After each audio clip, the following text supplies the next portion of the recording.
真侪大型的舞台剧、亲子剧，拢会办伫咧市区交通较方便的所在，才搁较侪人来看。若偏向咧，为着要实现文化平权，帮助本土剧团永续经营，台塑企业自2011年开始推动台湾特色文化发展计划，到达14年啊。今年会和明华园等等的戏团合作，要伫咧各县市办18场表演。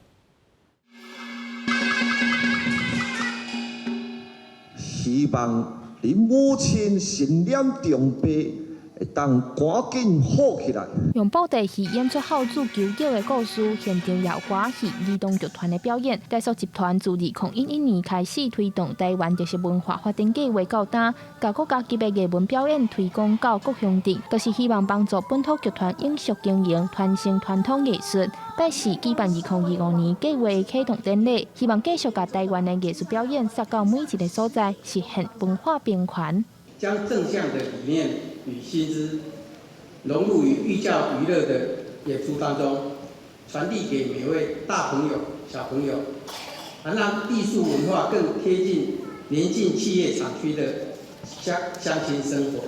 透过企业的赞助，这项公益的计划14年来赞助金额已经超过1亿元，演出413场，也累计超过40万人次看表演。台塑表示，今年和如果儿童剧团、童歌剧团、永远联展中剧团各有明华园合作，率来要伫全台湾推出18场演出，把艺术文化的经济传落去。他要我们演出的，刚好很落实国家一个政策，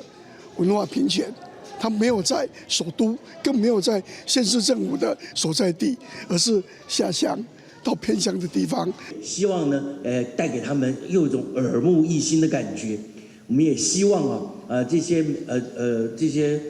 快乐的种子能够播向更多的地方。今年第一场演出自3月29开始，如果儿童剧团也表示，这几年来因打拼咧发展台语亲子剧，希望用母语结合现代议题，互囡仔了解。也若由远联剧团和明华园表示，透过企业界的支持，唔但使帮助传统文化振兴，也通互少年人有更较侪舞台来发挥，累积经验。记者张家嘅曾俊佑台北报道。